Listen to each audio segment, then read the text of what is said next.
lafaa keessatti kan walitti qabamnee jirru ammeenya hojjechuudhaaf osoo hin taane cubbuu hojjechuudhaaf osoo hin taane walirratti ka'uudhaaf waan hamaa hojjechuudhaaf osoo hin taane biyya lafaa irratti hojii gaarummaa hojjenne biyya lafaa irratti faarsitoota maqaasaa samii irratti immoo dhaaltota mootummaasaa ta'uudhaaf jecha maqaa qulqulleettii Sillaaseetiin Cuufoo isaa qabannee hojii gaarii hojjechuudhaaf walitti qabamneerra. Waaqni keenyas uumaan keenya Sillaaseen jaalala isaatiin arjummaa isaatiin gidduu keenyatti argamee inni walitti nu qabe akka gaarummaa hojjennuuf nu taasiseera. Galanni bulfinne Waaqa kanaaf haa ta'u galateessa. Biyya lafaarra gaafa jiran namoota walitti qabaman waan baay'eedhaaf jedhanii walitti qabaman iddoo arguu dandeenya.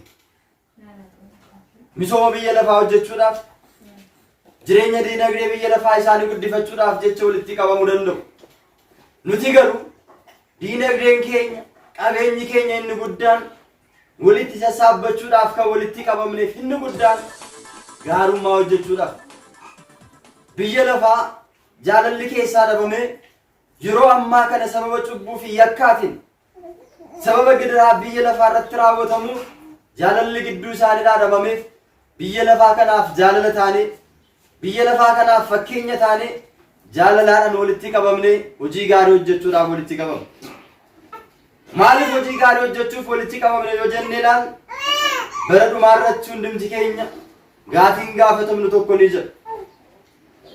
Gooftaan keenya qorichi keenya Yesuus Kiristoos duuka bu'oota isaa 12 erga walitti isaan sassaabee walitti qabeetiin booddee egaa ani kanaan booddee gara samiitti gara abbaa kiyyaattis nan bahaa biddeena jireenyaa kan ta'e nyaata jireenyaa kan ta'e mana abbaa kiyya keessa iddoo isaatu jira waan ta'eef biddeena bara baraa kana nyaachuudhaaf eebba bara baraa kana argachuudhaaf eenyumti illee akka isin hin dogoggorsiisneef of eeggadhaa jedhee dhaamsa guddaa kana laateef ture.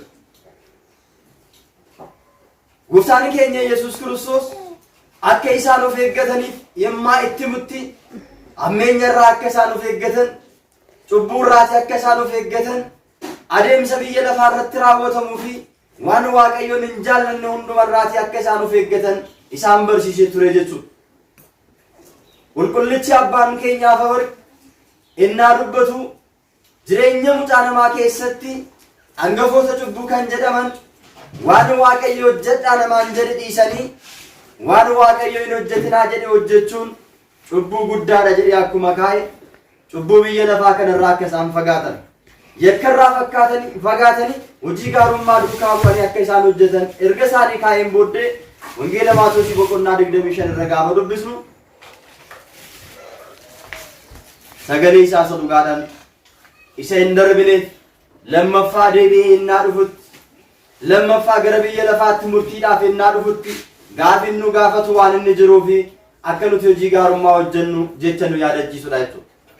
Wangeela Maatewos boqonnaa 10:41 irraa kaasnee yoo ilaalle namni bishaan ullee takkitti yookiin bishaan birciqqoo takkitti maqaa nama qulqulluu tokkootiin maqaa raajotaatiin maqaa qulqullootaatiin dheebotaa dheebuu baasu gatii nama qulqulluu sana argata gatii raajotaa ni argata jedhee Gooftaan keenya Yesuus Kiristoos jecha isaa isa hin darbine isa dhugaadhaan dubbateef. Kanaafidha nutis gatii qulqullootaa argachuudhaaf gatii raajotaa argachuudhaaf eebba bara baraa argachuudhaaf dukkana si'oolii keessa darbinee gara ifa jireenya bara baraa gara mootummaa isaatti galuudhaaf qilee cubbuu keessaa baanee tulluu jireenya irra dhaabbannee Waaqayyoon galateeffachuudhaaf maqaa isaa qabannee baane. Maqaan isaa immoo maqaa caalu.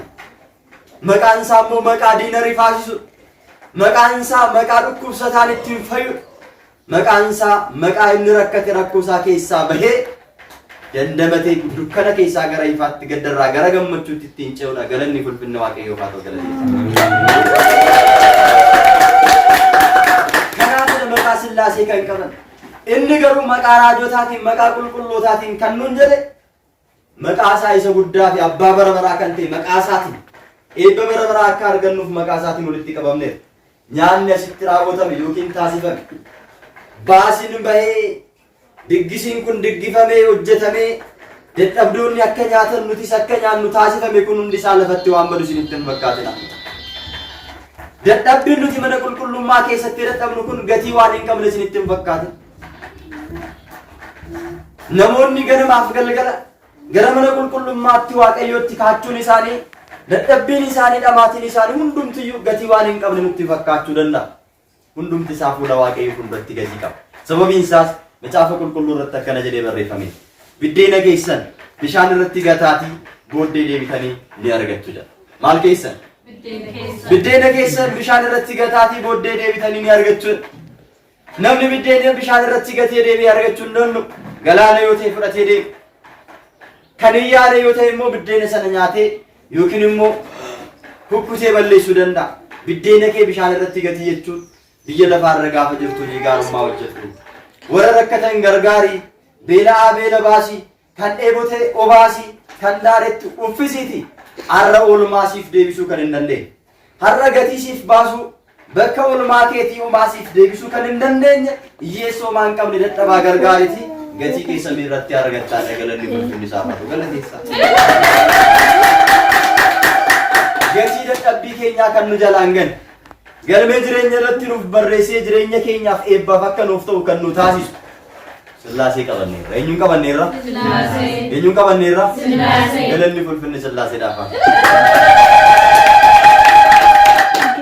Namni adaraasaa, oolmaasaa, hojiisaa nama jalaa irraanfachuu danda'a. Oolmaa nuti biyya lafaa keessatti hojjennu, oolmaa nuti namaaf oollee dagatee, kaleessa gaarummaa isaaf oollee ammeenyatti jijjiree waan hamaa nu jechuu danda'a. Sillaaseen garuu hojii nuti biyya lafaa irratti hojjennu, dadhabbii nuti biyya lafaa irratti hojjennu hundumtuu fuula isaa fuulduraa kan hin banne kan galmaa jireenya bara baraaf kan nu ta'u. Kanas kan ittiin arginu wangeela Maatewos boqonnaa 25:36 irraa kaasnee gaafa dubbisnu yeroo dhufaatii isaatti gooftaan keenya Yesuus Kiristoos barcuma isaarra barcuma ifaarra taa'ee ergamoonni waaqayyo fuulduraaf duubaan bitaa fi mirga isaa dhaabbatanii lakkoofsi isaanii hedduu kan ta'e yommuu inni biyya lafaatti faradutti akkas jedhee namoota lama bakka lamatti qoodee nutti. Warreen gaarii hojjetanii koottaa isin yaa eebbifamtoota abbaa kiyyaan eebbifamtanii samii fi lafti kun osoo isiniif hin uumamin dursa kan isiniif qophaa'e gara mootummaa waaqayyotti koottaa galaa isaaniin jedha. Gara isatti galaa isaaniin jedha. Namni kamiyyuu ijji kamiyyuu arguu kan hin dandeenye biyyi lafaa kun osoo hin uumamin samiin kun osoo isiniif hin uumamin dursa kan isiniif qophaa'e iddoo jireenyaa iddoo boqonnaa bara baraatti galaa isaaniin jedha.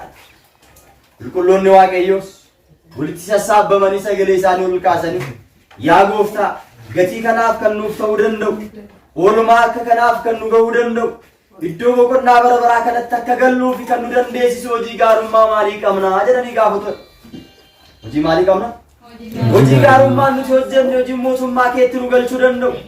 Hojiin jireenya bara baraatti nu galchuu danda'u hojii gaarummaa maal hojjenne?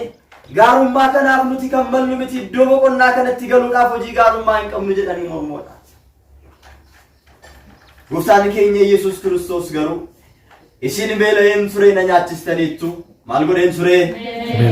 Beela'een ture na nyaachistaniittu qullaa koon ture maal gootaniittu? Daara na baastaniittu dheebodheen ture maal gootaniittu? Nama baastaniittu. Ilaala. Baqadheetinan ture gara mana keessaniitti yennaan keessummaa ta'ee dhufetti maal gootaniittu? Dhukkubsadheen ture gaafa dhukkubsadhee ciisu dhuftanii algaarrannaan jirutti maal gootaniittu?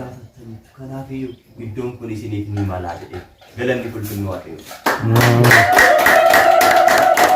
Gatii hojii gaarummaa kan hojjettaniif qofa. Gatii hojii gaarummaa kana raawwattaniif qofa iddoon kun isiniif ni ta'a. Biyya lafaa keessaa rakkoo hedduu keessa dabartanii dhuftanii mootummaa isaatti galuun isiniif ni ta'a jedhee abdachiisedha. Qulqulluun Yohaannis mul'ata isaa boqonnaa 7:14 irratti waan gaafa dubbatu isaan uffata isaanii addeeffatanii dhufan kun garamii dhufanii isaan maal ta'anii dhufan kun uffata isaanii addeeffatanii warreen uffata adaadii uffatan kun eessaa dhufanii jedhee luboota 24 keessaa isaan hafan gaafa isaan kun warreen gidiraa hedduu keessa darbanii warreen dhiphina biyya lafaa keessa darbanii biyya lafaa uffatanii Kiristoosiif filatamanii adda bahanii dhiiga hoolichaatiin uffata isaanii qulqulleeffatanii mootummaa waaqayyoodhaaf qophaa'anii jedha. Galanni ulfinni isaaf haa ta'u.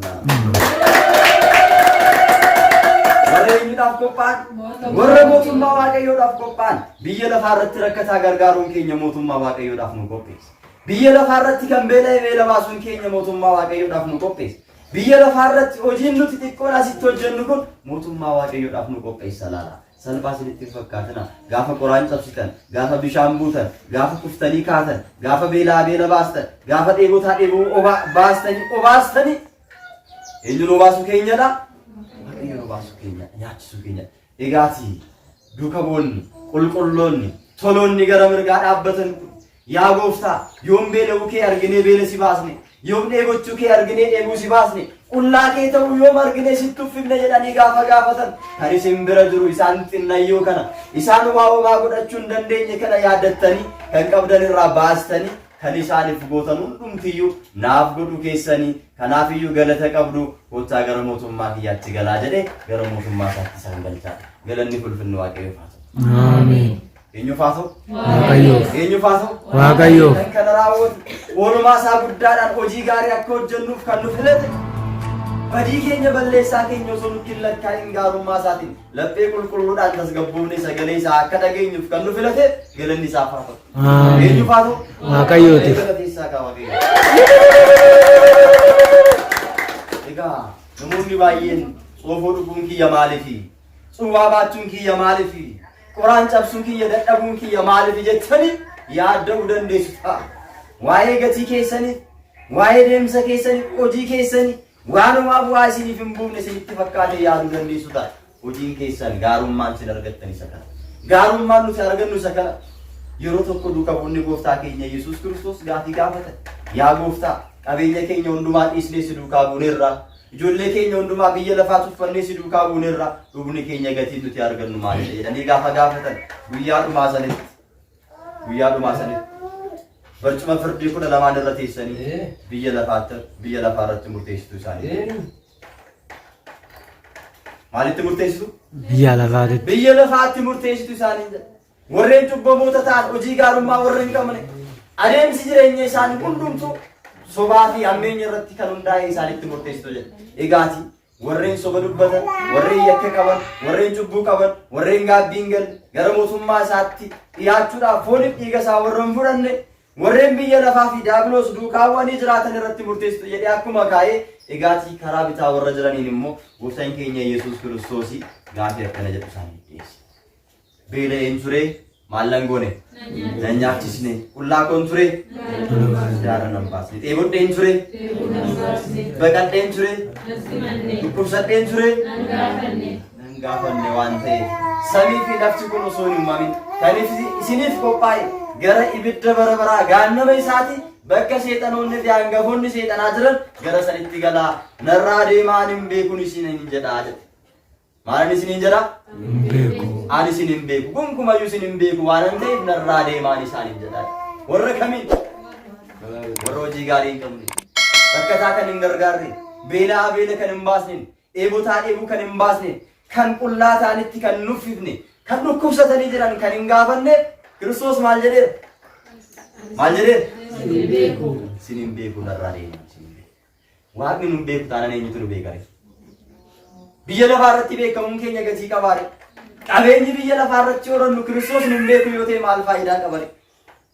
Makiinaan keenya, fooqiin keenya, beekumsi keenya, adeemsi keenya hundumtu Kiristoos nu beeku yoo ta'e maal gatii qaba? Wangeela Maatewos boqonnaa 16:25 irratti dhuguma isiniin jedhaati.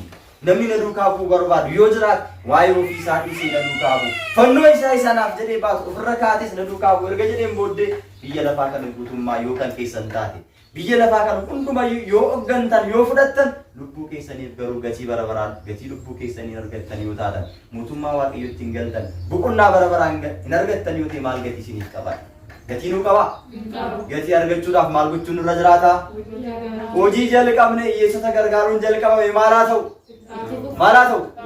Hiyyeessota nyaachisuun jalqabame maal haa ta'u? Daara baasuun jalqabame maal haa ta'u? Dhukkubsataa gaafachuun jalqabame maal haa ta'u? Warreen rakkatanii mana hidhaa keessa jiran gaafachuun maal haa ta'u? Egaa kun hunda keenyaaf gatii guddaa. Kottaa gara mootummaa kiyyaatti galaa akka nuun jedhu hojii kana jabeessine itti fufu.